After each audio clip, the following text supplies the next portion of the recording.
என் தங்கமே, உன்னுடைய குலதெய்வம் பல நாட்களுக்கு பிறகு உன்னோடு பேச வந்திருக்கின்றது. பேச வந்ததும் சாதாரணமாக பேசவில்லை. உன்னிடத்தில் இந்த விஷயத்தை சொல்லிவிட வேண்டும் என்று அவர்கள் துடித்து கொண்டிருக்கின்றார்கள். காலில் வெந்நீர் ஊற்றியது போல கொதித்து கொண்டிருக்கின்றார்கள். இது உன்னுடைய வாழ்க்கை சம்பந்தமான விஷயம் என்பதனால் உடனடியாக உன்னிடத்தில் சொல்லிவிட வேண்டும் என்பது உன் குலதெய்வத்தினுடைய எண்ணமாக இருக்கின்றது. என் குழந்தையே, உன்னுடைய குலதெய்வம் இந்த கருப்பண்ண சாமியாக இருக்கும் பட்சத்தில் நீ நான் தான் அது என்பதனை புரிந்து கொள்ள வேண்டும். வேறு குலதெய்வம் இருக்கின்றவர்களும் நான் சொல்ல வந்த விஷயத்தை உன் குலதெய்வ வாக்காக நீ பெற்றுக்கொள்ள வேண்டும். அவர்கள் உன்னிடத்தில் சொல்ல நினைக்கின்ற விஷயத்தை என் மூலமாக உனக்கு தெரியப்படுத்த எண்ணுகின்றார்கள். யார் குலதெய்வமாக இருந்தால் என்ன, நீ மனதார உன் குலதெய்வம் என்று நினைத்து விட்டாலே எல்லா தெய்வங்களும் உனக்கு உறுதுணையாக நிற்பார்கள் அல்லவா? அதுபோலத்தான் இன்று உன்னுடைய குலதெய்வம் உன்னிடத்தில் சொல்ல நினைக்கின்ற இந்த விஷயத்தை, உன்னிடத்தில் சொல்ல துடித்து கொண்டிருக்கின்ற இந்த விஷயத்தை என்னவென்று உன் அப்பன் என் மூலமாக நீ தெரிந்து கொள்ள வேண்டும். என் குழந்தையே, என்ன நடந்தாலும் கருப்பன் இருக்கிறேன் என்பது உன் மனதில் இருக்கட்டும். என் குழந்தையே, உன்னுடைய மௌனம் நிறைய வார்த்தைகளை பேசுகிறது. ஆனால் அது யாரால் மௌனமடைந்ததோ அவர்களுக்கு மட்டும் அது ஒருபோதும் கேட்காது. உன்னுடைய நரக வேதனை இப்பொழுது என்னவென்று உனக்கு மட்டுமே தெரியும். ஆனாலும் என் குழந்தை, இந்த வாழ்க்கையில் உன்னை சுற்றி நடந்த எல்லா விஷயங்களையும் நீ உனக்காக மற்றவர்கள் கொடுக்கின்ற அன்பு என்றுதான் நம்பினாய். ஏமாற்றிய மற்றவர்களை ஒருபோதும் குற்றம் சுமத்த நீ விரும்பவில்லை. நீ எதிர்பார்த்தது தானே உன்னுடைய தவறு என்பதனையும் நீ உணரத் தொடங்கிவிட்டாய். இப்படியாக வாழ்க்கையில் ஒவ்வொரு விஷயங்களையும் ஒவ்வொரு நிலைகளில் என் குழந்தை புரிய தொடங்கிவிட்டாய். ஒருவரிடம் ஏமாந்ததற்காக அவர்களை நினைத்து நாம் வருந்த வேண்டிய அவசியம் எதுவுமே இல்லை. நாம் செய்த தவறுதானே. நாம் யாரிடத்திலும் எதையும் எதிர்பார்க்க கூடாது என்ற ஒரு எண்ணத்தை நமக்கு தெய்வம் கொடுத்திருந்த பொழுதும் கூட ஒருவரிடத்தில் இந்த விஷயத்தை எதிர்பார்த்து நிற்கும் பொழுதுதான் நமக்கு மனவலிகளும் மனவேதனைகளும் வருகிறது என்பதனை முதலில் நீ புரிந்து கொள்ள வேண்டும். என் குழந்தையே, உன்னுடைய எதிர்காலம் பிரகாசமாக இருக்க வேண்டும் என்றால் கடந்த காலங்களை பற்றி இனிமேல் ஒருபோதும் நீ நினைக்காதே. இனி ஒருபோதும் அதை பற்றியெல்லாம் யோசித்து உன்னுடைய நிம்மதியை நீ இழக்காதே. தொலைத்தது எல்லாம் போதும். இன்று உன் குலதெய்வம் உன் வாழ்க்கை சம்பந்தமாக பேச வந்திருக்கின்ற இந்த விஷயம் என்னவென்று நீ புரிந்து கொள்ள வேண்டும். என் குழந்தையே, ஒருபோதும் உன்னுடைய பலவீனத்தை நீ வெளிப்படுத்தி கொண்டிருக்காதே. உன்னுடைய பலவீனம் வெளிப்படுகிறது என்றால் உனக்கு எதிரில் இருப்பவனுக்கு அது சாதகமாக மாறிவிடும். உன்னை ஏமாற்ற துடிப்பவனுக்கு அது மிகப்பெரிய விஷயமாக மாறிவிடும். இதை வைத்தே உன்னை எந்த நிலைக்கும் கொண்டு சேர்க்கலாம் என்பது போன்ற எண்ணங்கள் அவர்களுக்குள் வந்துவிடும் என்பதனை நீ மறந்து விடாதே. இந்த கருப்பன் உனக்கு சொல்கின்ற இந்த விஷயங்கள் எப்பொழுதும் உன்னுடைய மனதிற்குள் சரியாக இருக்கும் பட்சத்தில் நிச்சயமாக என் குழந்தை இந்த வாழ்க்கையில் தான் நினைத்ததையெல்லாம் எளிதாக சாதித்து விடுவாய் என்பதனை நீ புரிந்து கொண்டால் அது போதும். என் குழந்தையே, எப்பொழுதுமே நீ ஒரு எளிமையான பிள்ளையாகத்தான் இருக்கின்றாய். பெரிய ஆடம்பரம் இல்லை, பெரிய பகட்டு இல்லை, எதற்கும் பெரிதாக யோசிப்பதும் இல்லை. என்ன நடக்கிறது ஏது நடக்கிறது என்பதனை எல்லாம் சிந்தித்து என் பிள்ளை எப்பொழுதுமே நீ அந்த விஷயத்தை சரியானபடி ஏற்றுக்கொள்கிறாய் என்பதனை மறக்காது. என் பிள்ளையே, எப்பொழுதுமே உன்னை காயப்படுத்த நினைக்கின்றவர்களுக்கு மத்தியில் இந்த வாழ்க்கையை நீ ஒருபோதும் அடகு வைத்து விடாதே. ஏனென்றால் உன்னுடைய அழுகையை எல்லாம் நீ நிறுத்த வேண்டிய நேரம் வந்துவிட்டது. அழுகையை நிறுத்திவிட்டு உறுதியாக நீ இருக்க வேண்டிய நேரம். உனக்கு நீயே ஆறுதலை சொல்லிக்கொண்டு உன் எதிர்காலத்தை நோக்கிய பயணத்தை நீ தொடர வேண்டிய நேரம். என் குழந்தையே, எப்பொழுதுமே கத்தி அழ வேண்டிய விஷயங்களை என் பிள்ளை கண்ணீரால் நீ அமைதியாக்குகிறாய். இப்படி நீ அமைதியாக்கும் பொழுது உனக்குள் மனபாரம் என்பது அதிகரித்து கொண்டே இருக்கும் அல்லவா? உண்மையாக நினைத்த ஒரு உறவு வாழ்க்கையில் சொல்லியது எல்லாம் பொய் என்று தெரியும் பொழுது அது நிச்சயமாக உனக்கு எந்த அளவிற்கு மன அழுத்தத்தை கொடுக்கும் என்று என்னால் புரிந்து கொள்ள முடிகின்றது.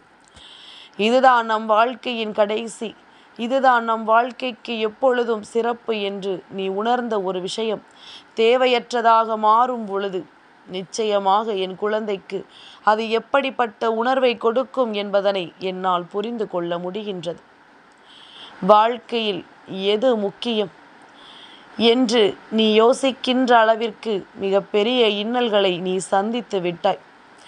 வேதனையான தருணங்கள் எல்லாம் இனி உனக்கு பலத்தை கொடுக்க வேண்டுமே தவிர ஒருபோதும் உனக்கு வேதனைகளை கொடுக்கக்கூடாது. உன்னை காயப்படுத்த அவர்களுக்கு ஒரு வாய்ப்பு கிடைத்திருக்கின்றது. அந்த வாய்ப்பினை அவர்கள் சரியாக பயன்படுத்தி விட்டார்கள் என்பதுதான் உண்மை.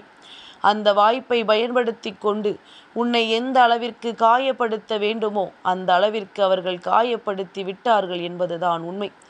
என் குழந்தையை, அந்த நொடியிலேயே உனக்கு தெரிய வேண்டாமா? இது போன்ற ஏமாற்றங்கள் எல்லாம் இந்த வாழ்க்கையில் உன்னை தொடர்ந்து வருவதற்கு என்ன காரணம்? இது போன்ற விஷயங்கள் எல்லாம் இந்த வாழ்க்கையில் உன்னை தொடர்வதற்கு ஏது காரணம் என்பதனை நீ புரிந்து கொள்ள வேண்டும் அல்லவா? உன்னோடு நான் இருக்கின்ற இந்த நேரங்களை எல்லாம் சரியென புரிந்து உனக்காக நான் கொடுக்கின்ற இந்த உண்மைகளை எல்லாம் என்னவென்று தெரிந்து எப்பொழுதும் என் பிள்ளை நீ பேரானந்தப்பட வேண்டும் என்பதனை மறந்து விடாதே. நீ எப்பொழுது உன் கண்ணீரை துடைத்து கொண்டு எழுந்திருக்கின்றாயோ அப்பொழுதே அத்தனையையும் மறந்துவிட்டு புதிதான ஒரு விஷயத்தை தேடிய உன்னுடைய பயணம் தொடங்கிவிட்டது என்பதனை நீ புரிந்து கொள்ள வேண்டும்.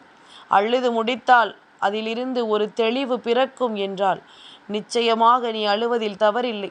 ஆனால் அழுது முடித்த பிறகும் மேலும் மேலும் ஒரு குழப்பத்திற்குள் நீ சிக்கி தவிக்கக்கூடாது. அப்படி நீ சிக்கி தவிக்கும் பொழுது இந்த வாழ்க்கை உனக்கு மிகப்பெரிய வேதனைகளை கொடுக்கும் என்பதனை நீ நிச்சயமாக மறந்து விடாதே. என் குழந்தையே, ஒருவர் மனம் மாறியது கூட வலிக்காது.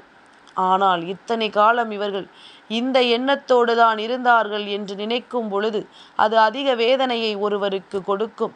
சரி, இப்பொழுதாவது இவர்களை பற்றி தெரிந்து கொள்வதற்கான ஒரு வாய்ப்பு கிடைத்ததே என்று நினைத்து சந்தோஷப்படு. எப்பொழுதும் இனி உன்னை அவர்கள் உணர முடியாது. உன்னை போல ஒருவரை அவர்கள் இந்த வாழ்க்கையில் பெறவும் முடியாது. நிச்சயமாக என் பிள்ளை, இது போன்ற ஒரு மனிதர் இந்த வாழ்க்கையில் தேவையில்லை என்று உதறி தள்ளிவிட்டு உன்னுடைய வெற்றிக்கான பாதையை நோக்கி நீ பயணிக்க தொடங்க வேண்டும்.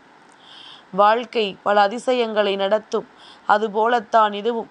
உன்னால் நினைத்து பார்க்க முடியாத அளவிற்கு பல மனிதர்களை உன் வாழ்க்கையில் அடையாளப்படுத்தி அவர்களிடத்திலிருந்து பல விஷயங்களை உனக்கு என்னவென்று எடுத்துச் சொல்லும் என்பதனை நீ மறந்து விடாதே.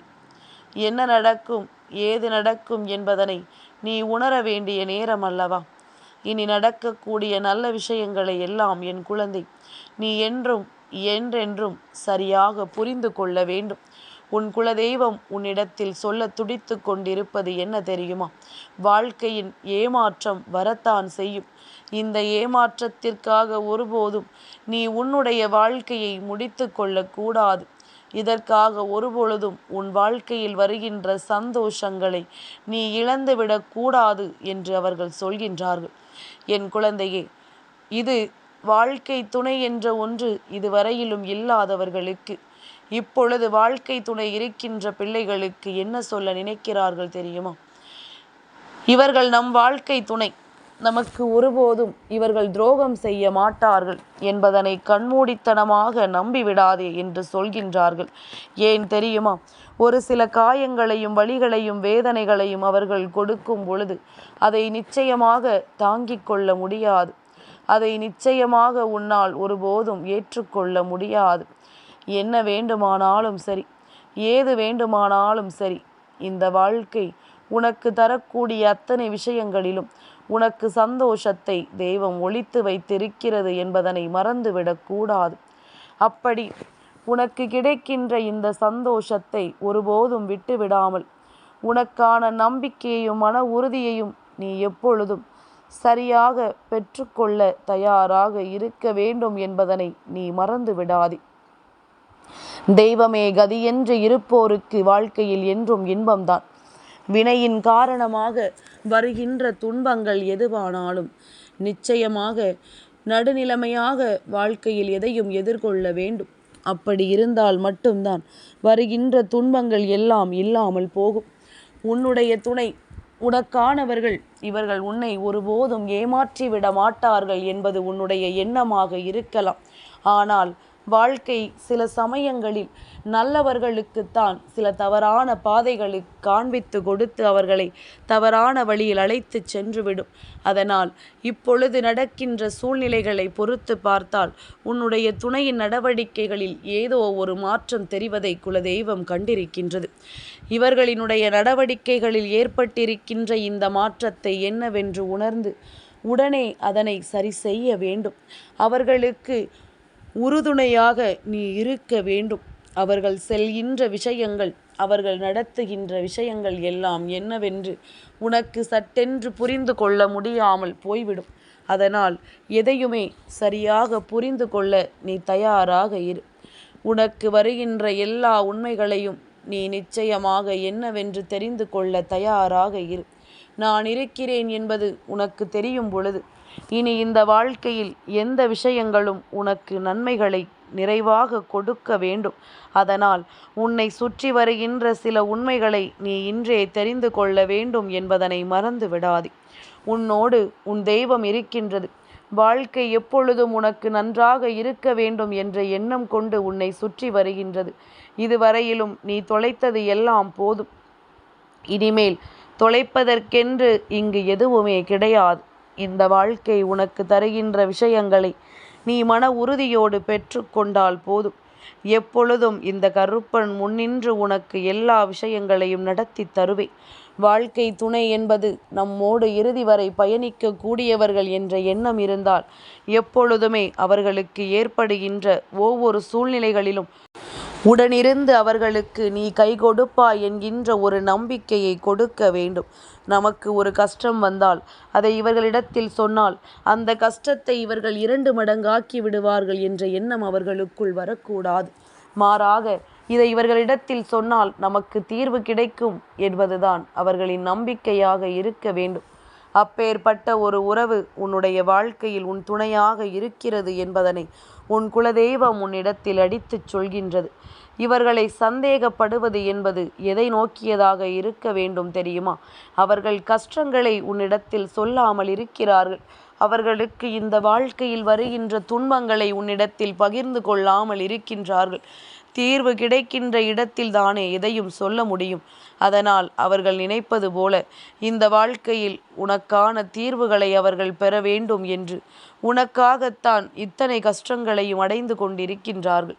இந்த நிலையில் அவர்களுக்கு உறுதுணையாக ஒரு கை கொடுத்து உதவ நீ இருக்க வேண்டும் என்றுதான் நான் ஆசைப்படுகின்றேன். இந்த நேரம் இந்த சூழ்நிலையை நீ சரியாக தெரிந்து கொள்ள முயற்சி செய். உன்னை சுற்றி நடக்கின்ற எல்லா விஷயங்களையும் நீ கவனமாக தெரிந்து கொள்ள முயற்சி செய். இனி என்னவென்றும் ஏதுவென்றும் இந்த வாழ்க்கை உனக்கு நடத்தக்கூடிய விஷயங்கள் அத்தனையிலும் உனக்கான மகிழ்ச்சி கிடைக்கும் என்பதனை நீ தெரிந்து கொண்டால் போதும். உனக்கான வெற்றி எந்நாளும் உன்னை தொடரும் என்பதனை நீ உணர்ந்து கொண்டால் அது போதும்.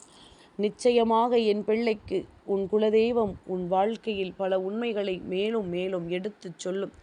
நம்மை நம்பி இருப்பவர்களுக்கு, நம் துணையானவர்களுக்கு நாம் எப்பொழுதுமே உறுதுணையாக இருக்கிறோம் என்ற ஒரு நல்ல எண்ணத்தை கொடுத்தாலே போதும். எந்த சூழ்நிலையிலும் இந்த வாழ்க்கை உன்னை காப்பாற்றும் என்பதனை நிச்சயமாக நீ தெரிந்து கொள்வாய். எந்த சூழ்நிலையிலும் உனக்கும் உன் துணைக்கும் இடையில் எந்த கருத்து வேறுபாடுகளும் இல்லாத ஒரு நல்ல நிலையை உருவாக்கும் என்பதனை நீ நிச்சயமாக தெரிந்து கொள்வாய். கருப்பனிருந்து உன் வெற்றிக்கு எந்நாளும் உறுதுணையாக நிற்கிறேன் என்பதனை நீ புரிந்து கொண்டால் போதும். இனி நடப்பது என்றென்றும் இந்த வாழ்க்கையில் உனக்கு சந்தோஷத்தை கொடுக்கட்டும். உன் குலதெய்வம் உன் மீது கொண்ட அன்பையும் அக்கறையையும் நீ என்னவென்று புரிந்து கொள். வாழ்க்கையில் சில சந்தர்ப்பங்கள் தடுமாறி விழச் செய்யும் பொழுது அந்த இடத்தில் நம் தெய்வம் துணை நிற்கிறது என்பதனை புரிந்து கொண்டு நீ எழுந்து விட வேண்டும். விழுந்த இடத்திலேயே சில நொடிகள் எழாமல் இருந்தால் கூட உன்னை புதைப்பதற்கு உன்னை சுற்றி ஒரு கூட்டம் தயாராக இருக்கிறது என்பதனை மறந்து விடாதே. என் தங்கமே, இந்த கருப்பனின் ஆசீர்வாதங்கள் என்றென்றைக்கும் உனக்கு முழுமையாக கிடைத்து கொண்டே இருக்கும்.